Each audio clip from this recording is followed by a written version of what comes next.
Welcome to Monster Men. Yes. Hey, guess who we have on here right now? That R guy who took my job away from me? That's Keith Rommel. He's an author. He's not just an author, he's a great author. He's the author of the Thanatology Trilogy. Say that 3 times fast with dentures. His first book in the Thanatology Series, The Cursed Man, is currently a movie out with DreamWorks. Am I correct in that? Currently it is in Argentina, and it is being edited in Argentina with the CGI, and then it's coming back to the States for the final editing phase, and then it will be distributed then, and the distribution will be announced at that time. Awesome. Now, There goes my first question. The sequel to that is The Cursed Man, and the one that's out right now, that just came out, is The Sinful Man, which is going to be on my Halloween reading list, my important Halloween reading list. I can't wait to read the last... is it the last volume in this? Do you think you're going to keep going on? Oh, no, there's more. There's another one coming. The Lurking Man, too. So this is like the trilogy from, whatchamacallit? Oh, I have the book right here. Hitchhiker's Guide to the Galaxy trilogy. That was like 5 or 6 books. yeah, pretty much. There you go. And you have another book that's out right now. It is Among the People, which is also loaded up on my Kindle. Woohoo! What should we do, Jack? How should we just, Well, last time we had Keith on, awesome episode. We were talking a lot about The Cursed Man, which at that point was in production, but was kind of a long way off. Since we're so close, I'd love to hear and people who watch our show, we want to know like a little bit more about how close are we, how are things going. I saw a picture of you with the star. Let's just cover real quick. You're in sort of the whirlwind tour right now, so what's going on with Cursed Man, and then let's get into the other stuff. Okay, Cursed Man right now, as I said, the movie's in Argentina. Argentina is where they're doing the monster's already been created for the movie, so now is when they put it onto the screen, and you can expect the quality of that you don't realize what is CGI and what is not CGI. Nice. After that CGI phase is done, I believe there's, I think, 14 animators working on it right now. Wow. So after that happens, the film comes back to the States. It gets edited, and then, like I said, then it gets picked up and distributed from there. That's when we announce the distribution and start promoting the heck out of the movie. So the shooting of the movie is 99.9% done, and the reason why you say 99.9% done is because they may have to go back and shoot another scene that's not quite working with the CGI or something like that. Right. So the filming, for all intents and purposes, thank God, is done. How much of it have you actually seen? A lot. Probably a good 60%, probably better. And now that you're a highfalutin author with a movie under your belt there, buddy, you're hanging out with the stars. I think you have little red carpet events. What was it like meeting? Now, I'll probably go to screw up his first name. Is it Bram Gallagher? That is correct. His name is Bram. Mm-hmm. In New York, we call him Bram. Yeah, that's what I've done that a few times. I said, I am going to call you Bram. So Bram is like Brom Bones in The Legend of Sleepy Hollow. There you go.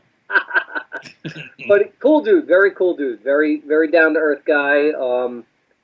I got to look into his some of his notes because he brought them along for the signing event that we just had at Sunbury Press, and I got to see how he created the alternate personalities of Alistair in The Cursed Man, and the amount of work that man put into trying to deliver this character to the people in the way that I portray it in the book.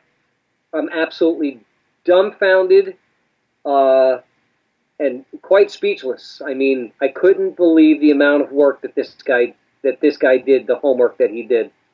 Wow, that's awesome. Yeah. I can't wait to see this movie. I'm dying. Yeah, me too. When you're watching a movie of your work done, is there like a thing where like all along you had this in your head of what it looks like, and then people are doing it differently? Is there a moment where you're like, that's not what I thought, or like, oh my God, that's so much better than I thought, or like, react to differences? Pretty much what you said. You come across these moments where, I might have said before that I'm watching, usually when I'm watching pieces, I'm watching with one eyeball and it's kind of not really on the screen, and sometimes I'm just listening to the dialogue that's being said. And you're hoping that they hit it, and once they hit it, then you're like, okay, they hit that part. Yeah. And then then I go back and then I watch what they're doing and so on and so forth. So it's a tough thing. It really is as an artist to make sure that they portray your characters right and your dialogue and they're representing it right. And right now, it's up to the editors, and that's what happens now. It's up to the editors of the film and the CGI people. 100% confident in. I'm confident in the editing team, and I think that we're going to come out with a quite high quality film that people are going to look to see. So send the editors a lot of pizza and Red Bull. The Red Bull is already there, and so is that 5-hour energy drink. Jack, Cases. I saw a picture, Keith, of you at the Sunbury Press store, and Jack, this was like every author's dream. Here's Keith standing, and there is a frickin' wall of nothing but his books as far as the eye can see. I posted that on our Facebook page. Every yesterday. shelf are your books. That is so cool, it's man. An awesome picture of you with like all your books. I put it on our Facebook page. Yeah, thank you very much. It's really cool to see, and as I think one of the changes that happened since we last spoke is that all the books have been released in hardcover. Oh, yeah. Cool. In the Thanatology Series, and what's unique about it is the hardcovers are limited. The first print is limited to 500 copies each, so it's a very small number. Can you get them? Can you order them online or just through the Sunbury Press store? Just through Sunbury Press store. It's a Sunbury Press store exclusive. Okay. So you could either get it as a bundle. I believe if you get it as a bundle, you save $10 on the 3 books, or you can get them individually. However however the people want them. Right. Now that's really awesome. Yeah, I was really excited, and I ended up getting my hardcovers. I love it. I mean, there's nothing like a paperback, but really nothing like a hardcover when you see a dust jacket. And, well, that's like a real book. Yeah, and then you see your stuff in that, and you're like, I did it. Yeah, I mean, we grew up, and when you saw it like hardcovers were for like the good authors. Yeah. You know, the hacks got paperbacks, but the good authors got the hardcover. Yeah. No, I'm appreciative to Sunbury Press for thinking of that and unrolling that, and the hardcovers so far have done very well. I know that there's still some up for grabs as far as the first print run goes. Obviously the Cursed Man is the one that people seek after a little bit more with the movie coming out. And if you look at the cover of the hardcover, it does not have the movie medallion on it. So it's the throwback cover, the original cover that does not grace the medallion. So they wanted to do a little bit more of the original 2011 release feel to it. Right. Now, where is the store? It's in Pennsylvania, right? Yeah, it's in Mechanicsburg, Pennsylvania. Quaint little town, beautiful place, nice people. Had a great time in the store. So we did the signing in the store, and then afterwards we went to see the Bang play. Bang was on the rise in the early 70s. Great group of guys. If you haven't heard them, I know that we all have fairly similar taste in music. I could tell you something that they are delightful people and very, very good musicians. So shout out to the Bang team. Is it nice B-A-N-G? B-A-N-G with an apostrophe. So I got banged after my signing. Nice. Excellent. And then Ariana Grande made a song about it. Bang, That's bang. right. Bang. Now, the book that you have out now, The Sinful Man, Yes. which I haven't read this one yet, so saving this, because I've had this now for at least, it feels like 2 months I've had it, but I'm saving it for October. Okay. He reads a book in 5 minutes, so he says he hasn't read it yet, but he'll he'll by the end it. of this interview, he'll be like, okay, I'm done. Finished. So why don't you tell folks about the book? What's this one about? Because I know the first two was focused on different individuals Yes. with death in different ways. This one here is, I don't want to glorify somebody that's done something very tragic, but there was a tragic event that took place in Port St. Lucie. It did reach national headlines, and it was, I don't know if you heard of the story about the kid where he stood behind his mother, with the hammer while she was on the computer. And his name is Tyler Hadley, and he had mental issues, and he ended up beating his mother to death with a hammer, and then ultimately turned it on to his father. And he's since been convicted. He's in jail. And with the loss of my parent and how close I was, I kind of took that and I said, you know, how does somebody do that to their parent? You know, where is the disconnect in the head? Right. And of course I changed the name because I don't want to glorify him. And I changed the incident, but that's really what inspired me to write the book. And the concept is based off of, most of us know, whether we're religious or not, most of us know the biblical saying or the passage, as I walk through the valley of shadow of death, I shall fear no evil, for thou art with me. Mm-hmm. And my thoughts were, as I walk through the valley of shadow of death, I have something to fear, and God is not with me. What would that be like? Wow. That's so intense. He's in the valley of shadow of death, this particular someone.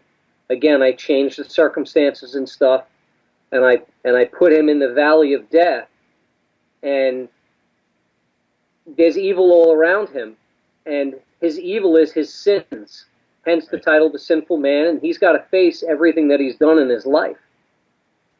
And there's no escaping it. You might be able to sell this book to churches. Not quite. To scare people out into doing the right thing. That it may do. This guy sounds like a modern day Lizzie Borden. It is. There's definitely, you know, I mean, all of us, we put messages in our books. But this one, you know, I tried to put a strong message of, you know, how the case that I saw it and how it affected me. So I tried to put, of course, there's a very, very deep element of horror in it, and the psychological horror. Mm-hmm. I don't want to give too much away because that gives away the twists of the plot, because there are twists aplenty. And oh wait, Bruce Willis is a ghost at the end, right? Actually, I used the Montauk Monster in there. I didn't want to tell anybody. Oh God, where's my towel? Yep.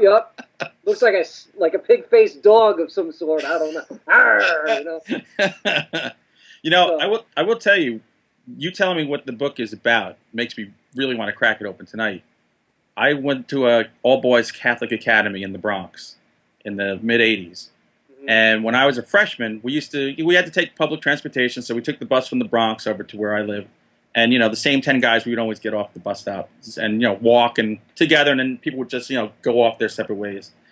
And there was one afternoon we were walking, and I was walking with this one kid who was kind of like the quiet kid. He was big. He was bigger than the rest of us, really tall kid. And he went home that day and stabbed his mother to death. Jeez. Yeah, just out of the blue. You never know, man. Yeah, they said he walked in the door, his mother said hello, and he just started stabbing her.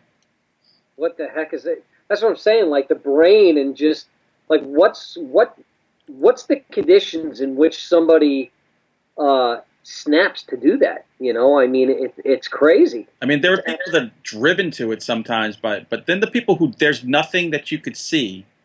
There's no psychological or physical damage. Then you're right. They look like a regular person. They live their everyday life. And, you know, and that's where Bram got very interesting with his role in The Cursed Man. He was studying the Iceman and Dahmer and, you know, all predominant serial killers to see what their alter egos were like. Right. To try to tap into that and to see in this, he had like this composition notebook, and he was showing me his notes.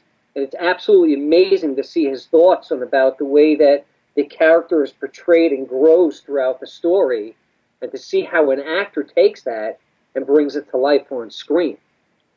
So, yeah, you know, so that was a pretty cool morphing transformation. I had a, you know, and ultimately I had a great time writing The Sinful Man. I think it sends a pretty good message. I actually think it sends a very good message. I toned down the horror a little bit. Mm-hmm. I think it sends a very good message to late teens.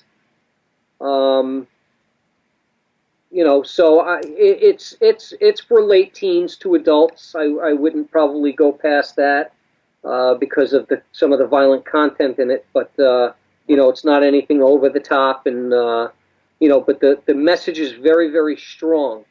And I believe that the ending of that book is very, very powerful, and it'll stay with people for quite some time. So that's your skill, man. I mean, yours too. Your skill. Like, I write about monsters who just kill people randomly, but you take this psychological horror approach to things, and you get into the real psyche of people, and the horror of decisions and the horror of uncertainty. I mean, that's your thing. I mean, that's why the first 2 books in the series I thought were phenomenal. And I love the idea that it's completely different cases, one book after the other, and when it's all done, it makes you contemplate a whole. Does it matter the order you read these in, or does it not matter? It does not matter that whether or not you read the Cursed Man or the Lurking Man first. Those are the first 2. The third one, the Sinful Man, needs to be read as the third book. So that does need to be read the third way. And because I drag characters in from both books, from both the Cursed Man and the Sinful Man, and now the 4th book, I am absolutely telling you guys, I think will absolutely crush the Cursed Man and the Lurking Man. I'm working on one right now called The Silent Woman. I know that you guys will dig up the image and kind of probably spin it on the screen or something. You could nab that off of my website. Jack's already getting it right now. I've been known to do that from time to time. Yeah. But The Silent Woman is turning out to be. I never thought that I could beat the Lurking Man. I actually think the Lurking Man is my best work, but I think right now the Silent Woman is turning out to be my powerhouse. There's 1,000 husbands right now listening to the title "The Silent Woman" and going, "Sign me up! I don't care what it's about." I thought the same thing. I said this is like a husband's dream book. It's fiction with a title like that. No offense to the female fans out there, but it's fiction. I was hoping that the title of your next book would be The Juana Man. You want to know something? I may steal that from you. Please omit this thing and get this out. I'm going to write that down. And go to Sunbury Press. I want to write The Juana Man. Do it. Give me an advance. Hey, I gotta ask you a couple of questions non-related to your work, but just because I want to do some Monster Man BSing with you. Yep. I know you're a big comic book guy like us. Yes. Big year for comic books this year. What'd you think of Captain America: The Winter Soldier and Guardians of the Galaxy? I did not see Guardians of the Galaxy. Shame on me. I did see Captain America: Winter Soldier. And I always used to think Bucky was a bit of a dork. And now I've got a new profound respect for him. They modernized him a little bit more. They made him a little bit of a badass, and I like that. A little bit. Dude, I could not believe the level of violence in the last half of that movie. Yeah, they made him a badass. And I was just like, man, I don't remember Bucky being this over the top. No. He was always just kind of like this, I'm kind of flashing back to the 70s Robin, I guess, in my head with Bucky. Yeah, that's what he was. And then I see this guy with just this hair and this arm, and he's just this almost Terminator-like. I thought it had no relation to me to the Captain America I grew up with. So it took me a while to get over that fact. I was just like, forget it, dude. It's a modern Captain America. And then that's how I felt. I was kind of like at first. I was kind of like, and then I'm like, man, they're really making this guy badass. Hey, I'd like to see a Winter Soldier. I'd like to see a Winter Soldier spin-off movie. That guy signed for 9 movies, so he's going to be around. And there's even talk that if Chris Evans stops doing Captain America movies, they might pass the mantle on to him like they did in the comic books. Oh, where he dons. Okay, very good. That's perfect. Yeah. That'd be cool. Just keep making those movies. I'm happy. I love how that movie flipped the whole Marvel universe. I don't want to spoil it too much for it. If you haven't seen it yet, give me a break. But the stuff they did with Shield, and they just turn the entire universe upside down. That was a very strongly, powerfully written movie, and it was very highly enjoyable to a nerd. Yeah. Oh, dude, wait till you see Guardians. Guardians of the Galaxy is the most fun I've had at the movies since the Avengers. Well, that is definitely next on my list. I've just, I've had my hands full over the past couple of, I can imagine, month or so. So, now it's time for me to kind of chill out a little bit, and I'm gonna, maybe I'll go take in Guardians of the Galaxy. I told Jack time we talk. Before the call. I told Jack, Guardians of the Galaxy. If I was a kid, that would be my Star Wars. That would really be the movie I would obsess on. Yeah, that's powerful. It is hilarious. It is great action. It's so much fun. Yeah. Groot and Rocket Raccoon are the two best characters to come along in years. And it's amazing the way that they could. And again, I'm not speaking that I've seen it, but I've seen some of the trailers and stuff. It's amazing the way that they make this stuff look like it's actually happening, and it's all computer generated. It's amazing. I stayed for the end of the credits. Did you stay for the whole? Well, you had to because you wanted to see what comes on the end. Right. How many animators were there? Thousands? Oh, God. Yes. Thousands Please. it must have been. Yes. The credits went on forever. It was a whole movie in itself. Yep. As a comic book fan, make sure you stay till the very, very end. Oh, I always do. Even with Winter Soldier, with Captain America, Winter Soldier, I always stay to the end. I watch the credits, and all he says you're not going to see this one coming. Okay, very cool. Now, with Halloween coming, what I like to call Horror-tober, hashtag that, Jack. Hashtag. Are there any movies that you like, or movies that you kind of hoard and wait to watch for the month of October? Or books that you're saving for that time of year, or is there anything you're looking forward to seeing that's coming out? It's always the same. It's Halloween, Friday the 13th. Just the atypical.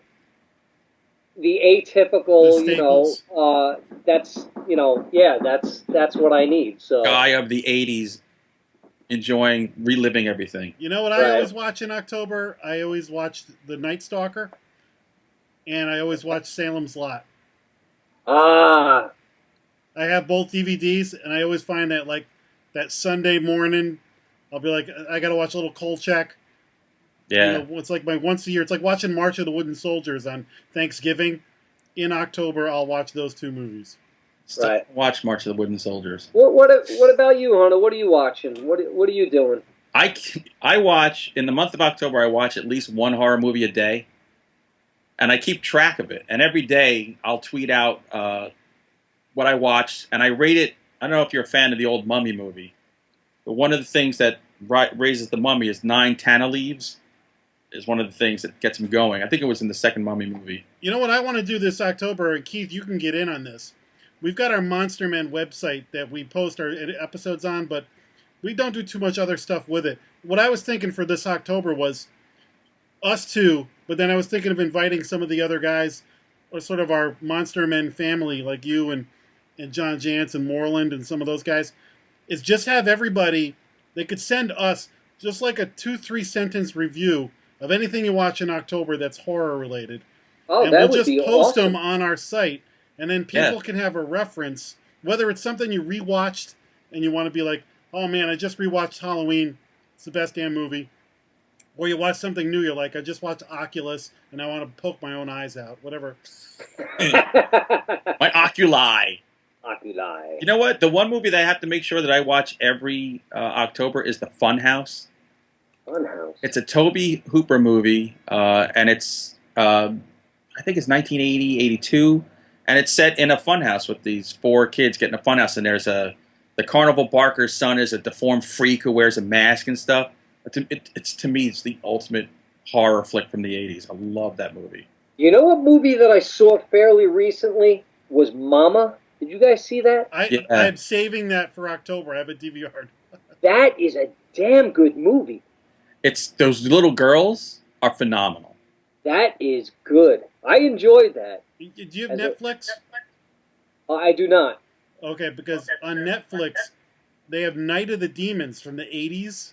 Yeah. I'm also saving that, because that was one of those ones that I loved back in high school. and I just saw a remake of it with Shannon Elizabeth. Shannon Elizabeth, that was hot. Oh my God, she's looked good. Every chick in that movie should only be watched because the girls are so hot. The remake, and the kid from Terminator 2's in it, Edward Furlong. Yeah, looking all like strung out. But the original is like the exact kind of horror movie I loved in the 80s. You know, kills, awesome kills, boobs, blood. Boobs and blood is right up. I haven't seen it in years. That's Mama's on my queue. I've got Night of the Demons I'm going to revisit. So if you want to be in the loop, just send me any reviews and I'll post them on our site. Perfect. Yeah, I'm in. You guys will see some stuff coming across your desk from my way. Definitely. Yeah. And that goes with any books. Like, you know, I've got 8 books I plan to read in October. I don't know how I'm going to do all this and work on my new book at the same time, but I'll do it. Because it's no sleep for you. Nah, what the hell? I'll sleep in November. I'll take some of the Red Bull and some of that 5-hour energy drink and send it your way. You know, the scary thing is I am caffeine free for like 15 years. So I don't even drink coffee. So if I wake up and I have nothing to the moment I go to bed. I'm done. It's amazing. But I have no highs and lows. Okay, yeah, that's true. You know, I don't crash. And I'm a recent soda. I got rid of soda about 2 months ago, so I just had a headache for a couple of days, and I just said, you know what, no more, because I'm not a coffee drinker. I love the smell. I hate the taste. So I was a big soda drinker, you know. And now that I'm in my early 40s, I'm starting to get that 40-something inner tube that's built around my waist. You know, it'll save you in a flood, dude. Don't make it go away entirely. Jump. I just kind of float it waist height and just kind of. Honey, this can be used as a flotation device. Come on. You and the kids hop on. I'm doing this to save you. Now it's like a cave. Just wrong. We got to wrap it up, guys. So, wait, before we do it then. Yeah, I was like, well, let's get to some, just give a quick, talk about Among the People, because this book is different than the other books that you've written. Yeah, among the people, I did an angel and demon sort of thing, and I do a demon or a fallen angel, however you want to classify him. I classify him as a demon.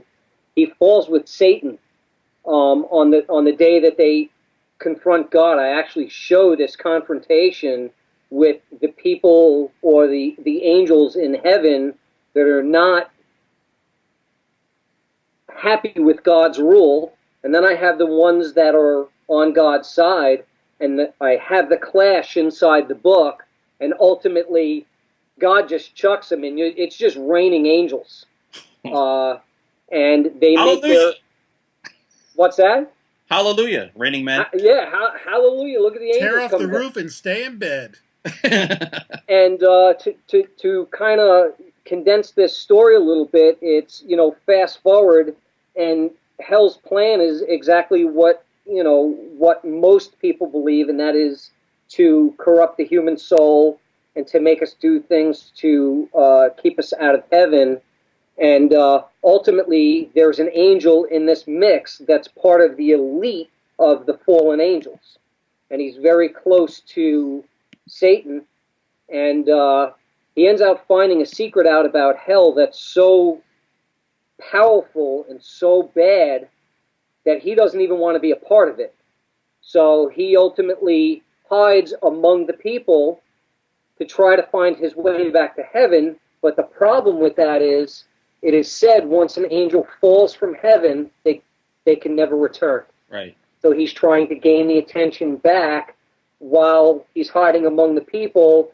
And what happens is then all of the hell's minions are coming in, and they know where he is. They know the person that he's hung his star to, if you would, and they start making this person pay the price for him trying to attach himself to her to ultimately find a way to a cure, and because he was badly beaten, and to find his way back to heaven. And there's all of these bunch of twists and turns. And I think this is going to be the next book I read of yours. Uncle Hunter here telling all you kids who are afraid of books with too many words, it's only 125 pages. So it's worth the read. Go read it now. And it's 125 pages of pure story. That's no awesome. fillers. And at the No end, fillers. Pat Benatar gives away the secret of hell. Hell is for children, we find out. It's not Pat Benatar, it's Geddy Lee, man. He's playing bass. Come on. bass. Yeah. I can't wait to read it. In fact, I'm actually reading that. I'm reading a book on two girls growing up in Naples, believe it or not. But when I'm done with that, that's the actually next book I was going to read. So, Well, I look forward to hearing, and I'm going to be jumping on your stuff and a Montauk Monster and Cursed Man towel is not as far away as you think. That thing you wrote was awesome. That Hunter, Jack, you may be surprised. You may get a towel in the mail, a full-size beach towel with the Montauk Monster lazing out down at the bottom towards where he is. Hey, look, I'll even drive out to Pennsylvania to pick it up if there's one of those that exists. That'd be awesome. I will tell you that may not be far off. Oh, that is awesome. So that may be a little something that we might be doing, and I think I want to write a book with you. Anytime, man. I think I want to write a book with you. I don't know if we do something psychological with the monster or what we do, but I'm really interested in commingling and taking your creative side and trying to incorporate it with my creative side, which we have different approaches, but I think we could probably turn out something special. I got a story for you. How about this freaking demon in Catholic school? My God.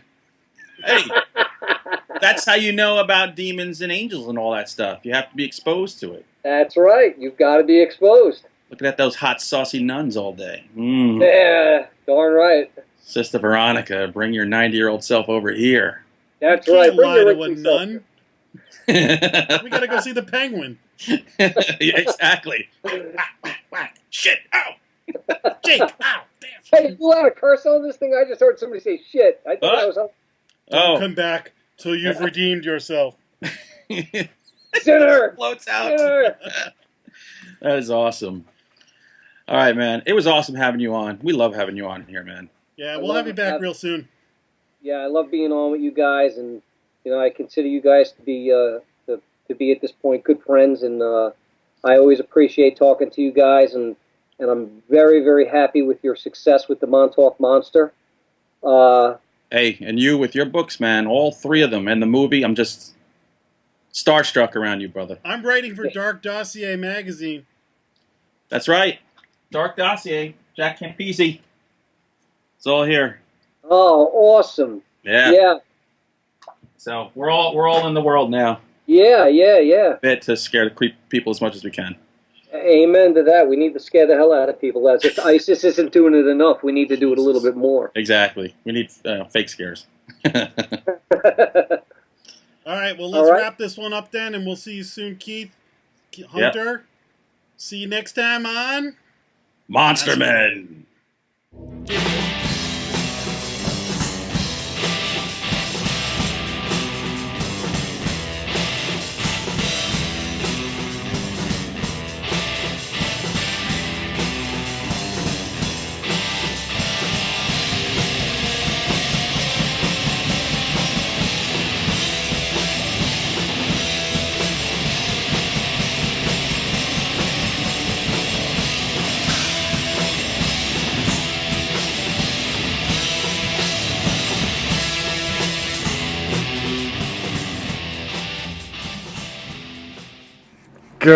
Arg.